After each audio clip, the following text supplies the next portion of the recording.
So, hi everyone, this is Krishna, your host from Woman Today's YouTube channel, and today's our guest is Ragini Agrawal ma'am.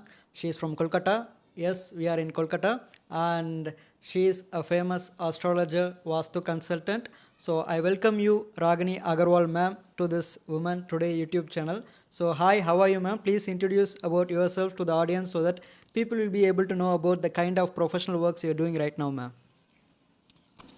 First of all, namaste to everybody. So, I'm based in Kolkata and I'm an Astro Vastu consultant, numerologist, and I'm into this field since last 5 years. And basically, why I came into this field was very important. Technically, I'm from an engineering background. I have done engineering and I was working into MNCs and all. But some phases in my life, they were like multiple questions which I wanted to answer. Like हर किसी की life same नहीं होती है, it's like full of up and downs. So some moments in my life was really down. So looking the reasons why those things are happening, because normally क्या होता है जब भी आप डाउन फेज में होते हो, so you do visit an astrologer और इस तरह की हेल्प्स आप लेने लगते हो. So this is how my journey started. There were lot of things which astrologers told me which compiled with my life, काफ़ी कुछ सेम सिमिलर था. तो मुझे बड़ी इंटरेस्टिंग लगी ये field and I started exploring. Although being a science student, I never believed in all this, but then certain facts and certain things, and when I started exploring, तो मुझे लगा इस साइंस में कुछ तो दम है एंड इसको एक्सप्लोर करना चाहिए. So this is how my journey started and this is how I became Vastu consultant. So I have been working since last 5 years and professionally I'm taking a lot of cases and just helping people out. So this is all about me. So Yeah, okay. So that was a good introduction from you. So let's move on to the questions which we needed to ask about kind of Vastu consultant professional services which is done by Ragini Agarwal ma'am over here. Consider I'm in India, I'm constructing my home according to the Vastu. So after 1 year after I construct my home or once I finish constructing my home, I can expect some kind of positive results in my life. Like I can expect a lot of wealth flowing into my life, a lot of cash revenues flowing into my life, good physical health, good mental health, a hale and hardy life, like everything I can expect in my life. But in foreign countries, consider if I'm constructing a house in any foreign country, like I'm not in that country, but my friend is in foreign country and they are building that house. The friend may be a foreign person, like the citizen of that foreign country. They will not be having any kind of Vastu procedures. The thing they will be having only is the blueprint with them. So at that time they will not be having any kind of Vastu procedures. So how can I expect that they will be having a very good positivity in their life? Because nobody construct the house in foreign countries according to the kind of Vastus that we follow, the procedures we follow in India. So what makes them grow well in their life? Is it the work they are doing? Like people will be telling like, okay, in India only we are following Vastu, but in foreign countries we are not following Vastu, but see how the wealth keeps on flowing. So what is the answer exactly do you have in your mind regarding this question? Like in foreign countries they are not constructing the house regarding the Vastu, but the cash keeps on flowing, they are having a good physical and mental health. So what do you want to tell about this question, ma'am? see, if you compare the blueprints of India and the blueprints of the foreign countries, no doubt in foreign countries people don't follow Vastu. There are some now who does, but this is for people who don't follow. आप लोग क्या कर सकते हैं, और how they do it also, I should say, कि आप देखेंगे ना उनके घर की एंट्रेंस, मतलब वो सबसे इम्पॉर्टेंट होती है. आपके घर की एंट्रेंस, जो उनकी घर की एंट्रेंस होती है काफ़ी बड़ी होती है, काफ़ी. एंड जब हम कोई भी अपने वास्तु के लिए हम किसी भी घर को ग्रिड करते हैं तो 16 दिशाएं निकल के आती हैं, 16, 32 इस तरह से. तो देर 32 एंट्रेंस इन अ हाउस. मतलब अगर मैं चारों की चारों दिशा को उसको छोटे छोटे पार्ट्स में डिवाइड करूँगी तो 32 एंट्रेंस निकल के आती हैं. तो जो फॉरेन में जो घर बनाते हैं उनकी जो एंट्रेंस होती है वो बहुत बड़ी होती है. एंड आप देखेंगे जो एंड बहुत क्लीन होती है, बहुत नीट होती है। इंडिया में क्या करते हैं, हम अपनी घर के एंट्रेंस को बहुत छोटा बनाते हैं और मतलब क्लीन भी नहीं रखते हैं, इतना डर्टी रखते हैं, बाहर कूड़ा कचरा पड़ा होगा। तो दिस इज़ क्या होता है, ये एक नेगेटिव एनर्जी की चीज़ें होती हैं।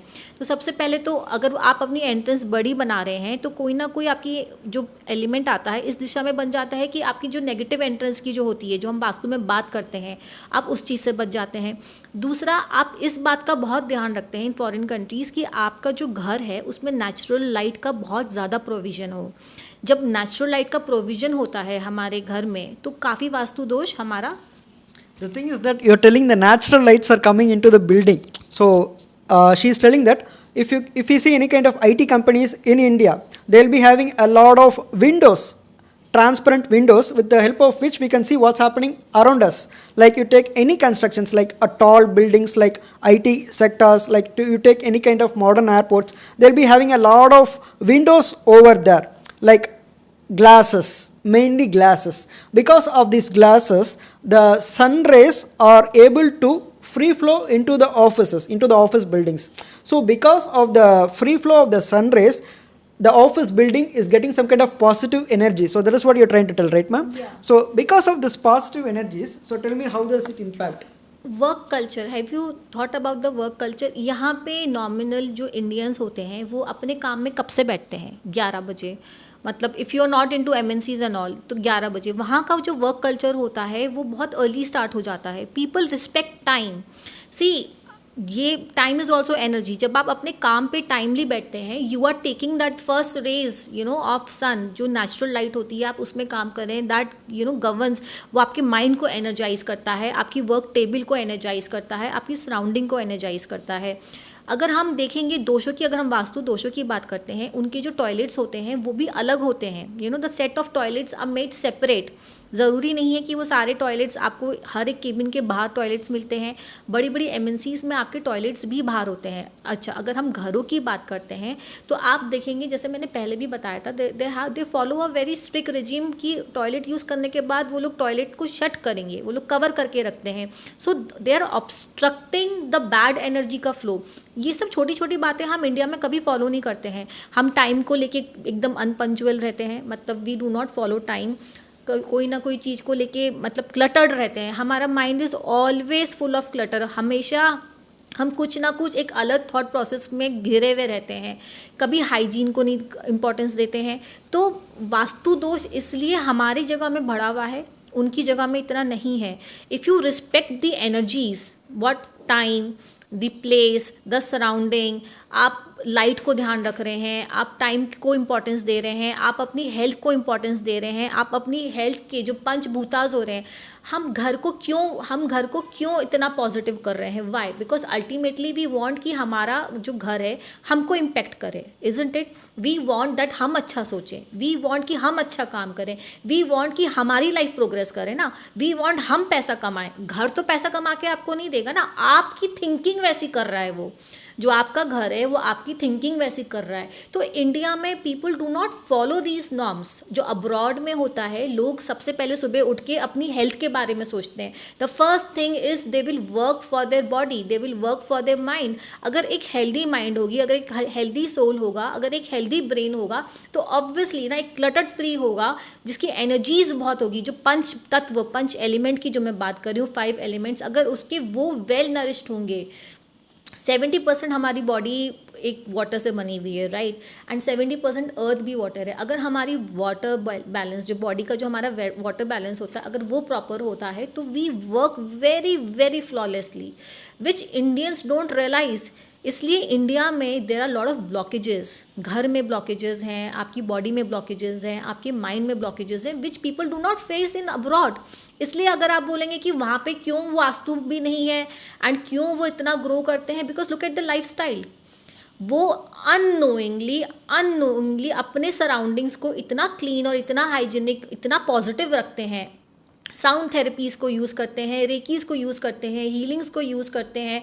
अब तो काफ़ी लोग एस्ट्रो को भी फॉलो करने लग गए हैं, वास्तु को भी फॉलो करते हैं। But they keep the environment, the thought process, everything very very positive. किसी के लिए अपशब्द नहीं बोलते हैं, किसी के लिए बुरा नहीं बोलते हैं। इंडिया में क्या है, मतलब लोग I should not say like that. I'm not comparing India and abroad in any way. I'm just talking about the energies transformation आप कैसे करते हैं. आपको जब आपके लिए कोई अच्छा बोलता है यू फील गुड राइट, तो वो एनर्जीज आपके पास भी उल्टा आती हैं and they make you also feel very positive. जो अब्रॉड में people are very polite, they are very soft spoken, unnecessary आपसे लड़ेंगे नहीं, अननेसेसरी आपको कुछ गंदा नहीं बोलेंगे. तो चैरिटी, मतलब then another word comes charity. Charity करने से भी आपकी एनर्जीज बहुत ज़्यादा आपकी प्योर होती हैं, पॉजिटिव होती हैं. कुछ नहीं, आप कुछ नहीं करिए, सुबह सुबह आप निकलिए, आप कुत्ते को रोटी दे दीजिए, आप गाय को रोटी दे दीजिए, एंड्स हैं, आप एंड्स को कुछ थोड़ा सा टुकड़ा डाल दीजिए. You know that exchange of energy happens, that transformation of energy happens. आपको ये नहीं कि वो दुआएं दे देंगे, but you are exchanging your energies, you are purifying your energies. So technically देखा जाए तो दिस वास्तु, दिस एस्ट्रो, ये आपको इन्हीं सब चीज़ों को अप्लाई करने के लिए बोलते हैं. दे वांट कि आपकी सराउंडिंग, आपकी एनर्जी सब बहुत प्योर एंड बहुत क्लटर फ्री रहे. Then only you can have a good result. आपकी तभी तो आपकी एनर्जीज अच्छी होंगी. So basically is that you want the environment to be clean. Yes, Like it is like a 5 element theory. मतलब 5 elements जब आपके बैलेंस होते हैं, जिनको हम पंच तत्व बोलते हैं. ये तो आपकी बहुत वैदिक चीज़ें चली आई हैं कि पंचभूतास, पंच तत्वास जब आपकी बॉडी में बैलेंस होते हैं एंड आपकी सराउंडिंग में भी बैलेंस होते हैं, उससे ही आपको पॉजिटिव रिजल्ट्स मिलते हैं. सो अब्रॉड में people unknowingly they do it, and India में now people are realizing it, now people are doing it. ये जो वैदिक साइंसेस थी, ये जो पैटर्न्स थे, इन सब अपने आप को एनर्जाइज करने का, अपने आप को बैलेंस रखने का, अपनी सराउंडिंग को बैलेंस रखने का, ये कहीं लुप्त हो गए हैं, कहीं खो गए हैं. But now people are understanding the importance of all these sciences. इसको आप वास्तु बोल दीजिए, इसको आप एस्ट्रो बोल दीजिए, आप इसको कोई भी नाम दे दीजिए, आप इसको हीलिंग बोल दीजिए, आप इसको रेकी बोल दीजिए. बट अगर आप देखेंगे तो everything it's coming to one point कि आपको कैसे आपकी एनर्जीज को चैनलाइज करें और आपको कैसे एक ऐसा ह्यूमन बनना है जिससे कि आप अपना काम, आप अपना जो भी आपके एनवायरनमेंट है, आप उसको अच्छा रख सकें.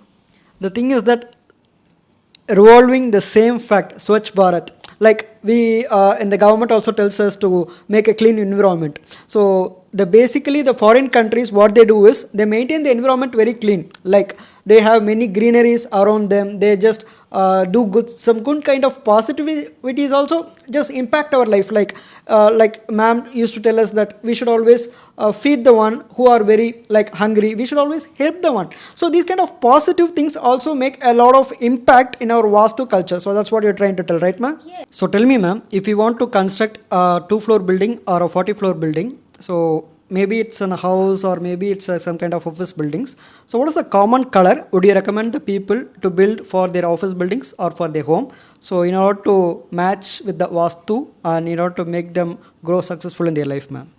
When we talk about the color theme of the house, so very simple question which I will ask you, what is the color of the White House? Everybody knows the white, the white color or the ivory color. So if you make the entire building, the exterior, the interior, the main walls of the building, the ivory or the white color, it is always good according to the Vastu. No matter the building size is 45 floors or it is 2 floors or it is 1 floor also or it is just 1 room also. But हाँ, I understand कि people want to play with colors. So आप colors से दूसरे जो colors होते हैं like for a child room if you want to choose a color, तो आप उसका जो wall color है वो पूरा ivory रखिए या white रखिए, but थोड़ा सा portion like the cupboard और सम हाईलाइटिंग थिंग, कोई थोड़ा सा आपको पोर्शन चाहिए, आप उसको डिफरेंट कलर्स में कर सकते हैं अकॉर्डिंग टू योर चॉइस, जो भी आपके बच्चे की चॉइस है उसके according. But the whole entire colour it should be ivory, it should be white. जब बड़ी बड़ी बिल्डिंग्स आप देखेंगे, कॉर्पोरेट एमएनसीज वगैरह, आप उनकी कलर्स भी देखेंगे तो it is always ivory, it is always white. Ivory maximum होता है बिकॉज उसमें डस्ट भी नहीं चिपकता है and it looks neat always.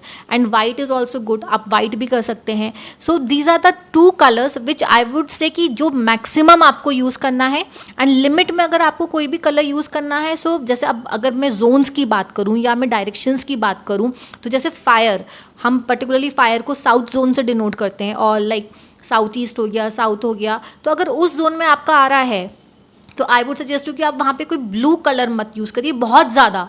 अगर बहुत थोड़ा सा आप यूज़ कर रहे हैं, it will not create any vastu dosh. But too much अगर आपने उस पूरे रूम को ही ब्लू बना दिया है तो ऑब्वियसली दैट वास्तु दोषा गेट एडेड. तो वहाँ पे आप रेड से प्ले कर सकते हैं, शेड्स ऑफ रेड, जैसे रोज़ कलर हो गया, पिंक कलर हो गया. जैसे कोई गर्ल का बनाना है तो आप उसका रूम वहाँ पे बना सकते हैं.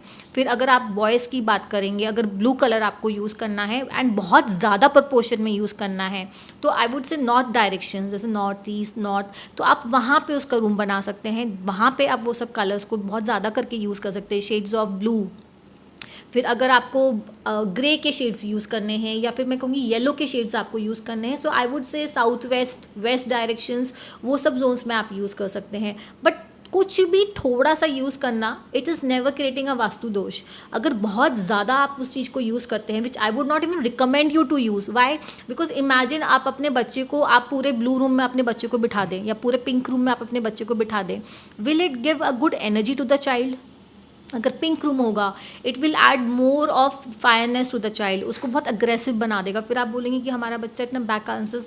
पूरे दिन अगर आपका बच्चा एक रेड रूम में बैठ के पढ़ाई कर रहा है तो उसकी थॉट प्रोसेस कैसे होगा? अगर कोई बच्चा ब्लू रूम में बैठ के पढ़ाई कर रहा है तो उसका थॉट प्रोसेस कैसे होगा? अगर ग्रीन रूम में बैठ के पढ़ रहा है तो उसका थॉट प्रोसेस, या फिर इनफैक्ट अगर आप भी इस तरह के कलर्स में बैठ के पढ़ रहे हैं या काम कर रहे हैं, so what kind of energy you are taking? White is a colour of peace, ivory is a colour की जो बहुत न्यूट्रल कलर है. It is a colour, earthly colour use करिए, brown, shades of brown use करिए. आप rooted रहेंगे, आप connected रहेंगे. So this is what I will, as a vastu consultant, I would suggest कि people should use more of earthly colours, more of natural colours, rather than using too much of very bright colours. कुछ भी थोड़ी, एक छोटी सी wall कर ली, एक cupboard कर ली, all those are okay, but not too much. Any color using too much is not advisable. For example, if a person is coming and asking you, where should I construct my building? What kind of land should I select? What kind of plot should I select to construct my office or either a house? So how do you actually guide them in selecting the land where they are going to build their own building, like their home or office building? So what kind of remedies and what kind of suggestions would you like to give to the people who are asking you regarding the vastu kind of things, like where should I build my house or office? So what kind of answers commonly do you actually give to your clients, ma'am? So talking about the land, selecting the land for your house or for your abode, what thing you should keep in mind is, when we are talking about the selection, it is first we calculate the energies. While making that calculation, is like when we talk about energies, तो कहाँ की energies अच्छी नहीं होती हैं. First of all, your house should never be next to a cemetery. वहाँ की energies इतनी डार्क होती हैं, नेगेटिव होती हैं, which will effect the energy of your house. आपकी थिंकिंग को नेगेटिव कर देगा, आपको बहुत होता है ना, एक डिप्रेशन वाली स्टेट में ला सकता है. Then second place where you should not construct your house, if it is near to a hospital. Hospital also have got same kind of energy wavelengths कि जो बहुत ही ज़्यादा नेगेटिव होती हैं. मतलब हर तरह के काम एक हॉस्पिटल में होता है. किसी की डेथ भी हो रही है तो किसी का बर्थ भी हो रहा है. बट ओवरऑल वी से कि you should stay away from those kind of energies also. And third which I will bring forward is कि मंदिर के पास भी आपको घर नहीं बनाना चाहिए. पास मतलब not like when I am talking पास मतलब next door. You should not have a common wall. तो मंदिर की एनर्जीज इतनी हाई होती हैं कि वो एक होता है ना, भगवान का घर है, तो वहाँ की एनर्जीज इतनी पायस और इतनी हाई होती हैं कि आपकी लाइफ में वो सब एट्रीब्यूट्स आने लग जाते हैं. जैसे भगवान क्या है, मतलब पॉजिटिव एनर्जी तो नो डाउट वहाँ की बहुत हाई होती है. बट आपके मन में क्वेश्चन आ रहा होगा क्यों नहीं होना चाहिए? Because the God energy is so high. उनकी कोई एस्पिरेशंस नहीं है, उनको लाइफ में अब कुछ पाना नहीं है. So that kind of thought process start coming in your mind also. किनका घर वहाँ पे हो सकता है? जो लोग सत्संग में होते हैं, जो लोग कीर्तन में होते हैं, जो भजन में होते हैं, जो रात दिन भगवान की सेवा में अपना जीवन बिताना चाहते हैं, those kind of people can stay there. भाई जैसी एनर्जीज भगवान की होंगी वैसी एनर्जीज आपकी लाइफ में भी आने लग जाएंगी ना. You will become like a pure soul. No doubt it is a very nice thing कि आप प्योर सोल हो रहे हैं, लेकिन अगर मैं वर्क फ्रंट की वाइस में सोचूं तो being a pure soul will not give you any good result in your work also ना. मतलब आपको वर्क करना है तो आपकी लाइफ में फायर होना चाहिए, कुछ एस्पिरेशंस होने चाहिए, आप में एक जज्बा होना चाहिए कि मुझे ये चीज़ पानी है. तो आपकी लाइफ बहुत मेडिटेटिव हो जाती है, आपकी लाइफ थोड़ी स्लो हो जाती है when you stay near a temple. तो house near a temple should be avoided. फिर अगर देखा जाए तो किस तरह की आपका घर का सामना होना चाहिए, तो आई वुड से बहुत नीट एंड क्लीन होना चाहिए. अगर आपकी सामने की वॉल आपको बहुत अच्छी लंबी वॉल मिलती है तो इट इज़ ऑलवेज गुड. आपकी जो सामने आप देखिए कि बड़ी रोड है, क्लीन है एंड ऑब्स्ट्रक्शंस नहीं है. घर के सामने बहुत ऑब्स्ट्रक्शंस नहीं होनी चाहिए कि घर के सामने बहुत पेड़, कोई बड़ा सा पिलर आ गया हो या पेड़ आ गया हो या फिर कोई सामने आसपास कोई कूड़े का डंपिंग ग्राउंड हो. You should not. अगर आपके आसपास गार्डन है, यू नो, आपकी सोसाइटी में का गार्डन है या फिर आपका खुद का गार्डन है and lot of greenery is there, so that house is very nice. मतलब you are adding that green fresh energies in your house. तो एंड दूसरा मैं बोलूँगी, अगर आपका हाउस ईस्ट, जैसे 4 जोन्स की अगर हम बात करें तो house in any direction, east, west, south and north, it is always good. कोई भी डायरेक्शन में अगर आपकी एंट्रेंस फेस कर रही है तो वो बहुत अच्छी है, उसकी कोई नेगेटिव वो नहीं है. बट हाँ, हम लोग ईस्ट डायरेक्शन अच्छी मानते हैं, सुपीरियर मानते हैं, आई वुड से सुपीरियर मांगते हैं amongst the all. Why? Because वहीं से आपका सन राइज कर रहा है. It is a source of light, it's a source of energy. तो सबसे पहले सबसे जो अच्छी फ्रेश एयर होती है, it is a inflow of that. अगर आपके पास वो नहीं है तो आप विंडोज़ वहाँ बना सकते हैं. So house in any 4 direction, it is okay, it is fine. But where you need to avoid is, I have already told you, cemetery होगी, मंदिर हो गए, हॉस्पिटल्स हो गए, जहाँ जिन एरियाज़ की एनर्जी लो है, क्योंकि वही एनर्जीज आपके घर में आएगी. एंड मंदिर की एनर्जीज आर टू हाई होती हैं, तो that should also be avoided. So tell me, ma'am, consider if you're going to build a specific room, like a study room or like constructing any rooms in the house, is it like we should construct a house in a specific direction, or is it like we can construct in any direction, ma'am? See, constructing a room for different age group, that matters. So if I say कि constructing a room for a like southwest की जो direction होती है, it is for the member who is the head of the family, who is the head. तो south west direction हमेशा उसके लिए govern होती है. So rest of the directions, west हो गई, नॉर्थ हो गई, साउथ हो गई, you can have rooms anywhere. But then comes the matter of kitchen also. You know, kitchen, that fire element has to be place somewhere. जब वास्तु की directions define करी जाती है तो all the 4 directions are given according to the 4 elements and the middle portion is the space, the Brahmasthan. So जो north है, it is for the water. जो south है, it is for the fire. जो west है, it is for the head of the family. And बचा कौन सा direction? I forgot. North, west, east, south. What are the directions? East I missed. East, yeah, east. East is like a, you will cut and add, na? Oh, this is what we expect, man. This is actually people actually expect. So you're making mistakes, na? You cut that. Okay. This is not to be added. Okay.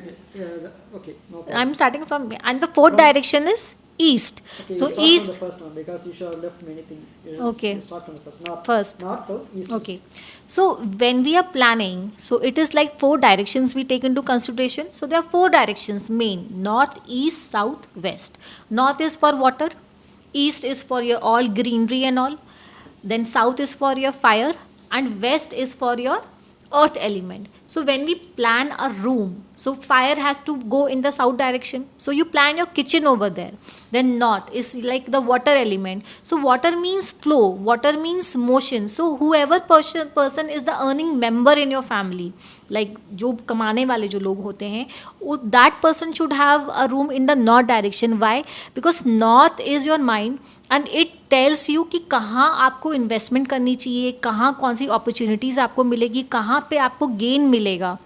Now west, when we talk about west आपकी है कि जो आप पैसा कमा रहे हैं वो पैसा आपका संभला रहे.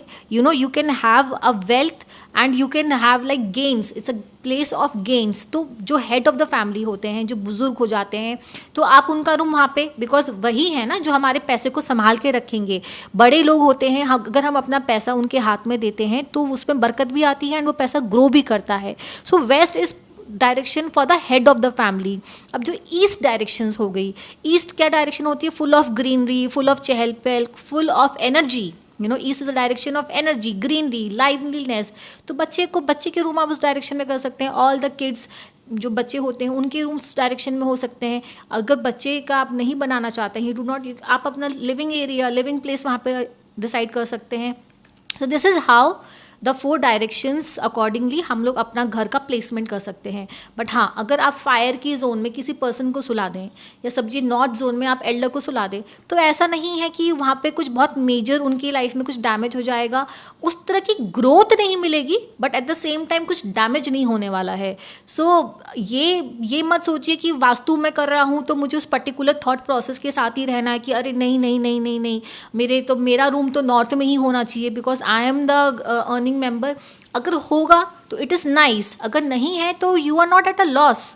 मतलब it's like the energy is revolving, the energy is moving around. तो आपका ये डायरेक्शन में, कोई भी डायरेक्शन में हो, it is fine. But whatever according to the vastu we say is this, the north, south and east west, इसके according आपका होना चाहिए. Okay, ma'am. Speaking about the artifacts, like what are the decorations inside the home should we do? Like what are the paintings? Like what are the art decorations we should have inside our home? What are the kind of portraits we should hang in the wall in the interiors of our home? So what would you like to suggest to the people, ma'am? सी, जो artefacts जो होते हैं, जो decorations होती हैं, मैं उनको हमेशा ना वीनस के साथ कनेक्ट करती हूँ. वीनस के साथ कनेक्ट करती हूँ, आपके बिहेवियर के साथ कनेक्ट करती हूँ, आपकी नेचर के साथ कनेक्ट करती हूँ. अभी जैसे अगर मैं आपको फॉर एग्जांपल बताऊं कि आपने कोई लायन का कोई बहुत सुंदर सी पेंटिंग थी, ग्रीन, मतलब विद ग्रीन बैकग्राउंड, लेकिन लायन उसमें बहुत फिरोशियस लग रहा है, तो can you place that painting in your house और इन योर लिविंग एरिया? हर कोई उसको देख के कैसा फील करेगा? उसके मन में अग्रेशन आएगा, उसके मन में गुस्सा आएगा. तो आर्टिफैक्ट्स जो बहुत अग्रेशन शो करते हैं, जो बहुत ज़्यादा एक अग्रेशन या एक जिसे कहते हैं ना कि गुस्सा शो कर रहे हैं, इस तरह के आर्टिफैक्ट्स आपको अवॉइड करने चाहिए. You can have flowers, you can have scenery, you can have water bodies like fountains हो गए छोटे छोटे. कितने लोग तो मतलब भगवान की मूर्तियाँ वगैरह भी रखते हैं. सो आई वुड सजेस्ट कि एक छोटी सी मैं आपको टिप भी देना चाहूँगी कि अगर जो हमारे जो देवता हैं कुबेर जी, वो वेल्थ के देवता माने गए हैं, तो आप उनका ब्यूटीफुल सा आर्टिफैक्ट अपने नॉर्थ की साइड में रख सकते हैं. प्लांट्स रख सकते हैं. आई तो लव प्लांट्स एंड मैं हमेशा अपने क्लाइंट्स को सजेस्ट करती हूँ कि प्ले विथ प्लांट्स. फ्रेशनेस रहती है, अबंडेंस रहती है, ग्रोथ रहती है. प्लांट्स ऑलवेज डिनोट ग्रोथ, तो ग्रोथ रहती है. तो जिन जिन एरियाज़ में आपको ग्रोथ चाहिए, आप प्लांट्स वहाँ पे लगाने लग जाइए. लाइक हम लोग नॉर्थ को अपॉर्चुनिटीज़ की मानते हैं, तो वहाँ पे आप प्लांट्स लगाने चाहिए आपको. अब और क्या आर्टिफैक्ट्स जैसे होते हैं कि do not play too many dark colours artifacts, जो बहुत ज़्यादा जिसमें ब्राइट कलर्स होते हैं, जिस सीनरी होती हैं जिसमें रेड या फिर कुछ बहुत फायरी एलिमेंट्स यूज़ होते हैं, जहाँ पे लोग अपने प्लेसेस घर में फायर एलिमेंट्स भी यूज़ करते हैं. Like they will have some fire place and all. तो आप उसको साउथ की जोन में कर सकते हैं. साउथ डायरेक्शन में आप फायर एलिमेंट्स की चीज़ें प्लेस कर सकते हैं कि इन हाउस आपके जो व्हाट डू वी कॉल ना that fire places and all जो होती हैं, तो वो साउथ डायरेक्शन में you can have. No problem. South direction में you can have. Then what, अगर देवी देवताओं की आपको पिक्चर्स लगानी है, अगर मैं भगवान की मूर्तियों की बात करूं या भगवान की फ़ोटो फ्रेम्स की बात करूं, तो हर भगवान की एक डायरेक्शन होती है, हर भगवान की एक जोन होती है. तो जैसे अगर हनुमान जी हैं, पंचमुखी हनुमान जी है, तो it is always denoted with courage, with power. तो आप उसको बच्चों के रूम में भी लगा सकते हैं. तो क्या है कि आपके बच्चे के रूम में आपको उनको एक एनर्जी मिलेगी, उनको एक पावर मिलेगी. बट देन अगेन आई वो सजेस्ट कि हर घर में, हर जगह में भगवान की पेंटिंग्स या पिक्चर्स नहीं होनी चाहिए. भगवान का एक पर्टिकुलर स्थान है. अगर आप अपना इतना बड़ा घर बना रहे हैं, तो मैं आपसे एक्सपेक्ट करूँगी कि आप छोटा सा एक घर भगवान जी के लिए भी बनाइए एंड प्रॉपर भगवान जी को अपने घर में विराजमान करिए. मतलब उनकी भी एक प्रॉपर प्लेस होनी चाहिए कि ये भगवान का ही एरिया है. कितने लोग वो छोटा सा मंदिर लटका लेंगे, कितने लोग को एक फ़ोटो ही लटका लेंगे, उसके सामने अगरबत्ती धूप जलाने लगते हैं. So if you have space, now again that space comes in the picture. If you have space, तो आप भगवान की अच्छे से प्लेसमेंट करिए, उसको एक ऐसा एरिया बनाइए कि आप वहाँ पे बैठ के meditation. Then again this is a very important thing कि मैं हर घर में एटलीस्ट ये तो चाहूँगी कि एक मेडिटेशन रूम होना चाहिए, एक ऐसा जोन होना चाहिए जहाँ पे बैठ के आप अच्छे से मेडिटेट कर सकें, मतलब connecting with the supreme, connecting with the universe और connecting with the above. It's very important, it's very important to declutter your mind. तो ऐसा एरिया या तो आप मंदिर बना सकते हैं, ऐसा एरिया अगर आपको बहुत आइडल्स नहीं रखनी है तो आप गौतम बुद्ध की फ़ोटो लगा लीजिए, बुद्धा का कुछ स्टैचू लगा लीजिए, शिव जी का लगा लीजिए, what ever your deity is, आप उसके सामने बैठ के आइडल एंड वर्शिप भी कर सकते हैं एंड मेडिटेशन भी कर सकते हैं। Please add that 10-15 minutes of meditation in your routine so that you energise your self. So this is how I would say the placements, मतलब ऑब्जेक्ट्स ऐसे होने चाहिए जिनको देख के आपको एनर्जी मिले, ऐसे ही नहीं हो कि वो आपकी एनर्जी को ही ड्रेन आउट कर दें। And too many artifacts is not recommended, because then again you are cluttering your house. आप बहुत ज़्यादा आर्टिफैक्ट्स ला रहे हैं तो मतलब आपकी एनर्जीज स्कैटर्ड हो रही है, आपकी एनर्जीज डिवाइडेड हो रही हैं। तो एनर्जी को यूनिफॉर्म रखने के लिए you should have less artifacts in your house. So this is. Okay. So, other than that, I wanted to ask a specific question. Is there any kind of specific fish we should keep in an aquarium in our home so that we can get some revenue which is free flowing in our home? So, is it true that if we keep any kind of fish, like people nowadays are buying like 1 lakh or 2 lakh rupees, they're buying a specific fish and they're keeping in front of the home, like in an aquarium in the hall. So, will it bring revenue or is it like something which is true or false, ma'am? जो ये fish का जो element होता है, this is not in the Vastu, it is feng shui. जो feng shui होता है वहाँ पे फिश का बहुत, we don't follow as a Indian, we don't follow. But अगर आप चाह रहे हैं तो now then again it's like how you look to the thing. जैसे फिश क्या है, एक एनिमल है, एक जानवर हो गया जिसको आप कुछ खिला रहे हैं, आप उसका टेक केयर कर रहे हैं। If you are putting it in a aquarium form और if you are putting it अपने घर के बाहर में आप लगा रहे हैं, तो आप उसको नर्चर कर रहे हैं, आप उसका टेक केयर कर रहे हैं and it is in the water. So again I told you, water is what, water is abundance, it is a flow. मतलब जैसे वाटर फ्लो करता है तो वाटर डिनोट भी वही करता है। जब भी आप कोई फाउंटेन बना रहे हैं या फिर आप कोई एक्वेरियम रख रहे हैं या फिर आप कोई इस तरह का पॉन्ड क्रिएट करके फिश को रख रहे हैं, तो you are connecting with the water. तो इट इज़ गुड आप वाटर की एनर्जीज अपने, because see again I would say 70% of we are water. तो हम उस चीज़ को इन्हांस कर रहे हैं, हम उसकी एनर्जीज़ को ले रहे हैं। तो अगर आप इस तरह की फिशेज़ अपने घर में रख रहे हैं या फिर घर के बाहर पॉन्ड्स में रख रहे हैं, तो it is good, you can keep it. It will not harm you, it will energise you more, definitely it will energise you more. So, being a Vastu consultant, you must have visited many houses and also many offices, and you should have guided them how to construct a house. And also, you should have already, like, if you visit a client place and that building is old for around more than 10-20 years, so you should have just guided them that you should make these kind of works to be redone. Like, you should take this place from the east or west or north or south, wherever the directions which is wrong, and we should just totally reconstruct it in a different position so that the money keeps on flowing, you can generate many revenue, you can have your generational wealth grow, you can have your normal physical health grow, mental health grow, and all these kind of things happens when you just tell the clients that okay, only after you do the kind of reconstructions which are guided by you. So tell me, ma'am, do you actually believe these kind of Vastu consultants are actually based upon the scientific facts, or is it like okay, the things which are guided by the ancient humans, like before before 1,000 years, all the people in the world, like mainly people from the India, they have constructed the house, they have constructed the mahals, like the palace where the king lives. They used to have a very structured kind of things. They don't have Vastu, but they have constructed the building according to the Vastu. So how do you actually face this?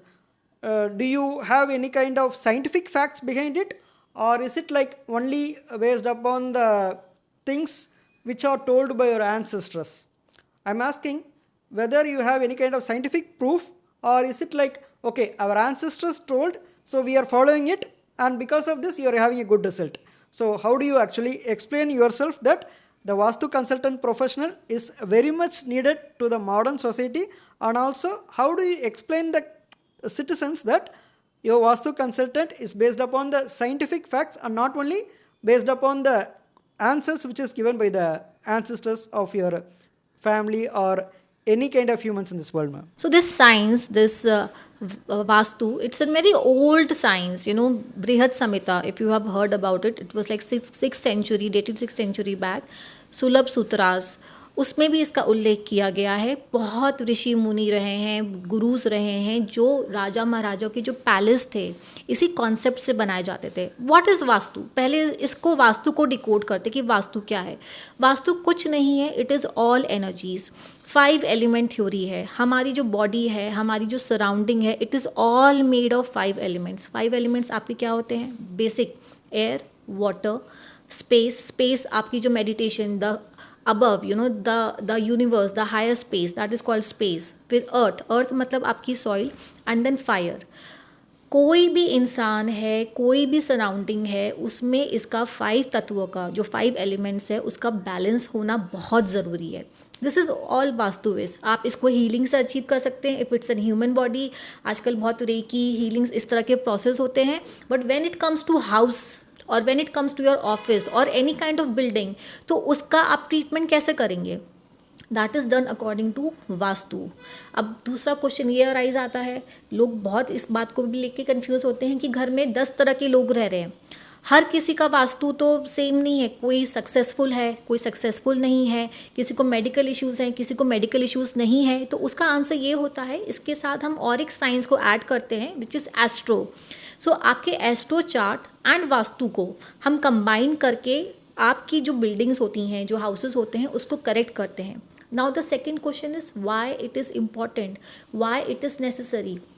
That why comes, अगर आप कोई problem face कर रहे हैं, कोई blockages face कर रहे हैं, लाइक आपकी लाइफ में मनी इश्यूज़ चल रहे हैं, यू आर इन डेट, आपको कोई भी तरह का सक्सेस नहीं मिल रहा है, हेल्थ इश्यूज़ आपके आ रहे हैं, then only I must say आपको वास्तु करेक्शन करने चाहिए. ज़रूरी नहीं है कि every building needs a vastu correction, because कितनी बिल्डिंग्स होती हैं जो आपकी एनर्जीज़ के साथ अपने आप को ढाल लेती हैं.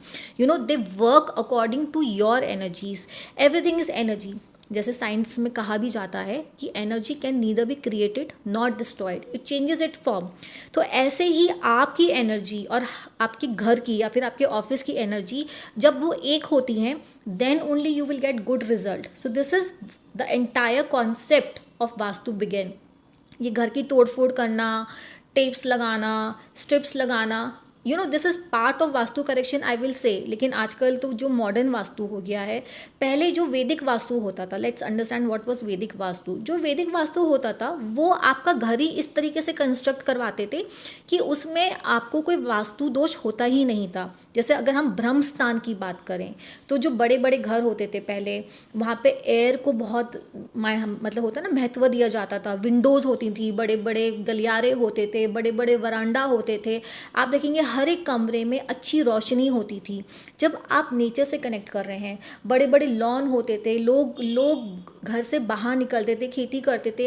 And the most important thing which I want to bring is कि जो टॉयलेट्स होते थे वो कभी भी घर के अंदर नहीं होते थे. अगर आप एंशियंट हाउसेस को देखेंगे तो घर के बाहर ही टॉयलेट होते थे. जो सबसे बड़ा वास्तु दोष होता है, या फिर मैं वास्तु दोष नहीं बोलूँगी, इसको नेगेटिव एनर्जी का जो फॉर्म होता है वो आपके टॉयलेट्स होते हैं. तो आप देखेंगे फॉरेन में एक कल्चर होता है कि जो लोग होते हैं ना, वो टॉयलेट यूज़ करने के बाद, when I am using toilet मतलब पर्टिकुलरली टॉयलेट सीट से मेरा मतलब है, तो उसको वो लोग शट कर देते हैं and they keep it very clean. अगर आप वहाँ की जो सैनिटी देखेंगे ना, क्लीनलीनेस देखेंगे, बहुत क्लीन रहते हैं वो लोग. फिर दूसरा क्या होता है कि तो एक तरह से वो एलिमेंट कर रहे हैं वो वास्तु दोष को. अब यहाँ इंडिया में क्या करते हैं लोग, कैसे भी टॉयलेट्स यूज़ करते हैं, तो वो नेगेटिव एनर्जीज़ को आप इन्हांस कर रहे हैं. जब दूसरा उसको टॉयलेट को यूज़ करने आ रहा है तो that person is getting attacked by those negative energies. मतलब क्लीनलीनेस नहीं है, हाइजीन नहीं है. अगर हम विदेशों से इस बात को कंपेयर करें, जैसे बड़े बड़े कॉरपोरेट्स की जो बिल्डिंग होती हैं, MNCs होती हैं, कितने लोगों का सवाल होता है कि why those MNCs are successful. वो लोग को तो कोई वास्तु दोष नहीं है, वो लोग तो कोई वास्तु रेमेडी करवा नहीं रहे हैं.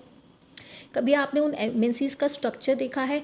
बड़ी बड़ी विंडोज़ होती हैं, नेचुरल लाइट होती है, गार्डन होता है, कितनी जगह में तो फाउंटेन्स होते हैं। अगर हम वास्तु रेमेडी की बात करते हैं, जो कैश फ्लो की बात करते हैं, तो उसकी सबसे बड़ी रेमेडी तो हम बोलते हैं कि आप वाटर एलिमेंट को इंट्रोड्यूस करिए, आप एयर एलिमेंट को यानी ग्रीनरी को इंट्रोड्यूस करिए। तो those people are actually doing it. आप देखेंगे कंक्रीट स्ट्रक्चर कितना कम है। पहले भी कंक्रीट स्ट्रक्चर कम होता था, ओपन स्पेस बहुत होती थी, तो इसलिए there was a flow of energy. जो आज के घर में छोटे छोटे फ्लैट्स हो गए हैं, छोटे छोटे घर हो गए हैं, खिड़कियों से ज़्यादा तो दीवारें हो गई हैं, तो this is how the obstruction is happening. इसकी वजह से आजकल लोग वास्तु करेक्शन करवा रहे हैं एंड इस साइंस को इतना ज़्यादा यूज़ भी कर रहे हैं। एंड मुझे लगता है जो पहले के लोगों में आप देखेंगे छोटी छोटी चीज़ें कितनी महत्वपूर्ण थी। आपने अपनी दादी वगैरह को देखा होगा, आपने अपने और एंसेस्टर्स को देखा होगा कि बाहर घर के बाहर रंगोली बनाते थे। तो वो रंगोली जो बनाते थे वो कुमकुम हल्दी से लेके बनाते थे, राइस को चूरा करके उसको कलर करके करते थे। तो that was a source of energy. आप अपने घर के बाहर में आप वो राइस की एक मतलब एक मोटिव बना रहे हैं, तरह तरह के motive, and that motive also had some meaning. ये नहीं कि आप कुछ भी मोटिव बना देते थे, वो मोटिव सोच समझ के बनाए जाते थे so that a right energy comes in. मतलब आप ऑब्स्ट्रक्ट कर रहे हैं बैड एनर्जी को एंड आप इंट्रोड्यूस कर रहे हैं कि एक राइट एनर्जी आपके घर में आए। तो बहुत छोटी छोटी चीज़ों का ध्यान रखा जाता था। घर के बीचों बीच एक तुलसी का पौधा लगाया जाता था। क्या आज हम लोग करते हैं? वो तुलसी का पौधा कोई भी एक कोने में रख देते हैं जस्ट फॉर द सेक कि हाँ हमने घर में एक तुलसी का पौधा लगाया गया है।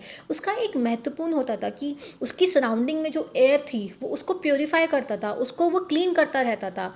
But today we are not doing. आप अब्रॉड में देखिए और आप इंडिया में ग्रीनरी कंपेयर करिए। India has become like a concrete structure. Abroad में लोग फिर भी ग्रीनरी को बहुत ज़्यादा महत्व देते हैं। एंड दूसरा मैं बोलूँगी कि क्लटर फ्री। जो हमारा माइंड है ना, वो जितना क्लटर देखेगा, जितना ऑब्स्ट्रक्शन देखेगा, मतलब लोग अपने आसपास इतना कुछ भर लेते हैं कि वो खाली यही सोचते रहते हैं मैं ये चीज़ को कहाँ कैसे रखूँ। And you think about the people who are living in abroad. सबसे बड़ा जो वास्तु करेक्शन होता है उसमें यही बोला जाता है कि आप क्लटर फ्री करिए, गिव अवे अनवांटेड थिंग्स जो आपको नहीं चाहिए। सो आप अपनी एनर्जीज को ब्लॉक कर रहे हैं, आप अपनी एनर्जीज को होल्ड करके रखते हैं। If you are not discarding anything, if you are not removing, if you are not sharing anything, if you are not giving anything, तो कहाँ से आपकी एनर्जीज का ट्रांसफ़र हो रहा है? आप हमेशा ब्लॉक्ड रहेंगे। वास्तु करेक्शन करना इसलिए ज़रूरी होता है because people don't understand all this things in India and abroad में people are already following it. हम कलर्स की थ्योरी करते हैं। कभी आपने अब्रॉड में देखा है लोग लाल पेंट कर लेते हैं, लोग ब्लू पेंट कर लेते हैं, लोग हरा पेंट कर लेते हैं। I have never seen them. मैं तो मतलब जाती हूँ अब्रॉड वगैरह, मुझे बहुत न्यूट्रल कलर्स दिखते हैं। बड़ी बड़ी बिल्डिंग्स दिखती हैं, अच्छी अच्छी विंडोज़ दिखती हैं, ग्लास यूज़ करते हैं वो। अगर आप वॉल्स भी देखेंगे तो इवन टोन की वॉल्स होती हैं। इंडिया में पीपल हैव स्टार्टेड यूजिंग इतने डार्क कलर्स, ब्लू कलर्स। मतलब blue is what? Blue is satin.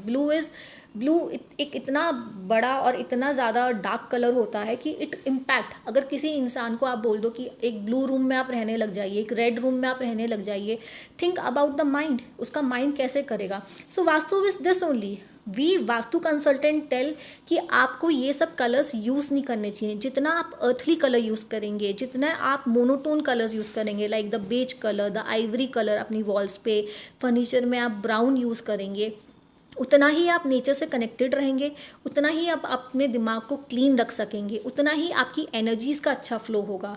So this is all vastu is. मतलब मुझे नहीं लगता है लोगों ने वास्तु को लेके इतना हाइप क्यों करा है, because vastu is very simple. It is very simple. It is all about energy, और आप उस एनर्जी को कैसे अपने जीवन में और चैनलाइज करके अपना जीवन अच्छा कर सकते हैं, अपने लाइफ में सक्सेस पा सकते हैं, अपने लाइफ में अपॉर्चुनिटीज़ पा सकते हैं। अपॉर्चुनिटीज़ कैसे आएंगी?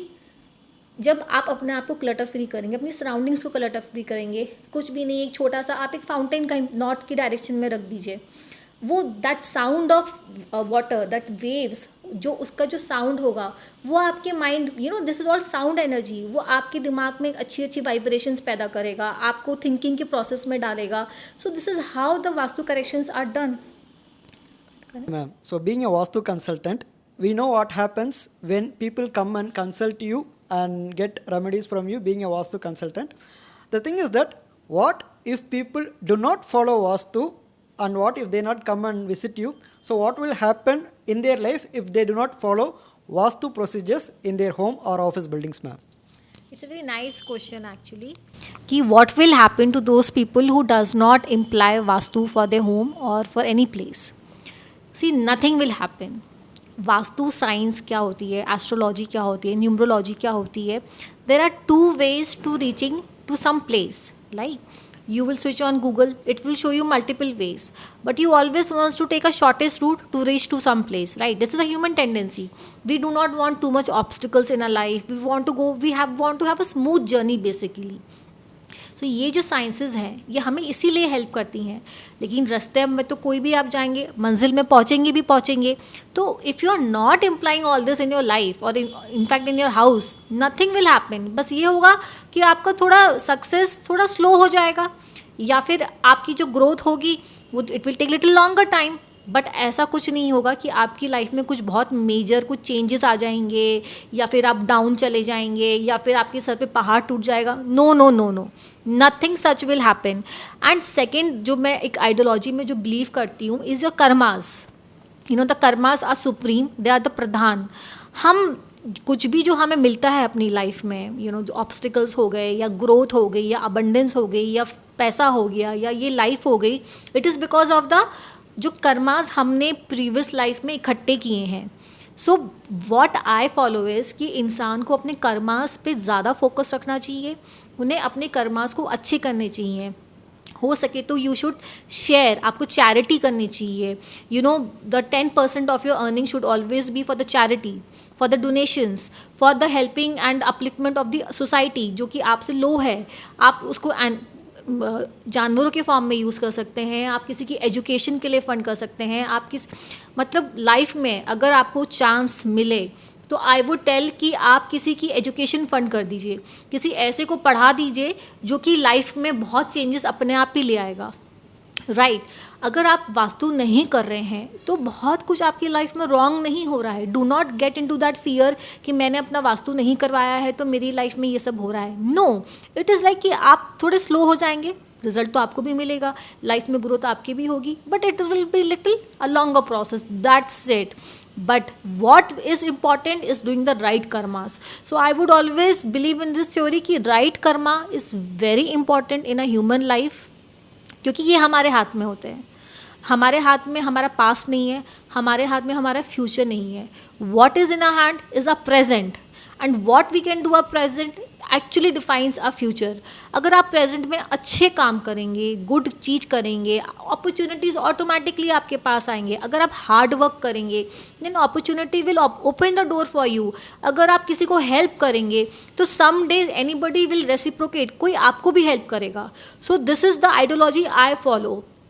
वास्तु अपनी जगह है, एस्ट्रो अपनी जगह है, न्यूमरो अपनी जगह है. दीज आर रास्ते हैं जो कि आपकी लाइफ को थोड़ा सा स्मूथ बना देते हैं, आपकी ग्रोथ को इन्हांस कर देते हैं. But ultimately hard work is very important. एक ह्यूमननेस रखना बहुत इंपॉर्टेंट है. एक ह्यूमैनिटी, किसी को हेल्प करना, it is very important. 10% of your earning should be done for the charity. This is what I think when I talk about Vastu or when I talk about any sciences. That's really a humanly answer given by you, ma'am, because people always tell whatever issues you're facing in life, it's because of the Vastu, and people always tell them to visit an Vastu consultant. But being a Vastu consultant and you're also advising them what are the other ways that they can become successful in their life. Like if you do not build your home or office buildings according to Vastu, do some good deeds. Be positive, help others. Whatever help you can do, you do to others. That positive karma will surely help grow your life. So that's really great, ma'am, because being a professional in this career and also at the same time you are being very humanly kind to every people. Like you could have simply said that without Vastu there could be like nothing can be corrected. But the thing is that even if you do not follow Vastu, it's very good, because there is a saying that whatever things you do in this world, it will come back to you. So do positive, you will receive positive. So that's what you're trying to tell. That's a great answer from you, ma'am.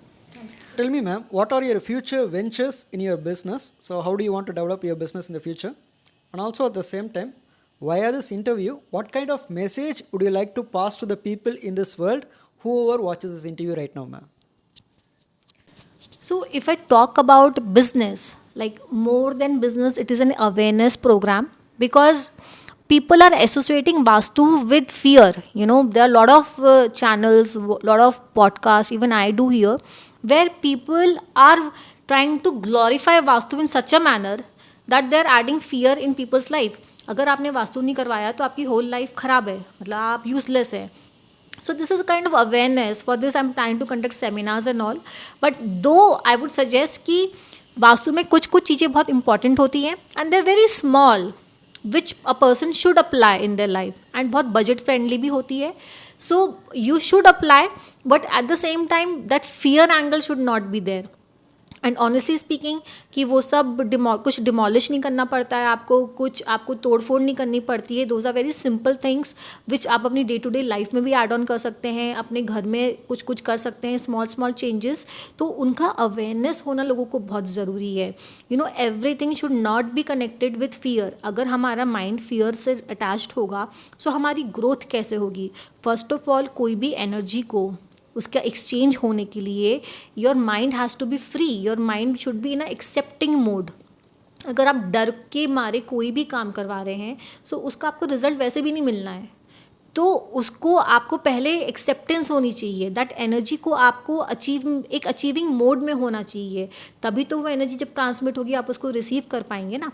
Universe आपको signal दे रहा है कि connect with me and आप receiving mode में ही नहीं है. Manifestation की हम बात करते हैं तो manifestation is what you are trying to tell the universe that आपकी लाइफ में वो सब चीज़ें हो रही हैं. That is happening. You are trying to give that message. लेकिन अगर आप वो चीज़ ठीक से बोल नहीं रहे हैं, यूनिवर्स उस चीज़ को नहीं मान रहा है, तो रिजल्ट नहीं आएंगे. Same is with the vastu. आप सबसे पहले you should be in the receiving mode and fear से कोई चीज़ रिसीव नहीं होती है. सो वेरी इंपॉर्टेंट जो एक फियर एंगल इन सब साइंसेस के साथ में जोड़ दिया गया है. First you have to get away with those fears. And first you have to feel energy, you know, you have to have a positive energy for all these sciences. So that awareness program is very important, which I feel rather than promoting vastu, rather than लोगों को डरा डरा के वास्तु करवाने से, मैं यही समझती हूँ कि पहले उनको एक कंफर्ट जोन में उनको वास्तु का सही मतलब बता के why we are doing it, and if you're not doing it so what is there. So that approach is very important. तो उसके लिए सेमिनार्स, आपकी वर्कशॉप्स बहुत इंपॉर्टेंट होती है. So in future I am planning for those workshops only because the aim is not to earn money. My mind is not for business कि I want to mint money by selling some wrong information और making people fearful. My aim is to make people aware, make them acceptable to these sciences. So this is what I'm aiming to. That's really a wonderful answer from you, ma'am, regarding your business. So, finally, thank you for accepting my interview and giving a lot of informations regarding Vastu in this video right now, ma'am. So, people who are watching this video, please do subscribe to our channel. If you have any kind of doubts regarding Vastu, you can just comment in the comment section so that Ragini Agarwal ma'am is happy to help you out. And also, I will just give her Instagram link in the YouTube description below so that you can click at it and you can have a discussion regarding Vastu with Ragini Agarwal ma'am after her consultation. So please do click on the bell icon so that you can receive notifications whenever I do post new videos regarding interviewing women entrepreneurs and working women across India and across the world. So once again, thank you for everyone who are watching this video right now. So thank you Ragini Agarwal ma'am for giving this wonderful interview. So this is... It was complete my pleasure and I really loved giving interview to you, and I hope we do further more interviews together. And I actually opened my heart out, and whatever information, whatever things I knew about this science, I have shared it all. So I think I have answered all the questions and queries of the people, and I have done justice to my interview. Thank you so much for having me. Yeah, okay, thank you ma'am. So right now we are in Kolkata, and people who wish to reach out Ragini Agarwal ma'am directly, you can visit our office in Kolkata. I'll be mentioning an office address down in the description. You can have a look at it. And once again, thank you everyone who are watching this video. This is your host Krishna signing off. in this Woman Today YouTube channel. And today's our guest is Ragini Agarwal ma'am, a famous astrologist and Vastu consultant in Kolkata. Thank you ma'am. Thank you so much. My pleasure. Thank you. Good evening.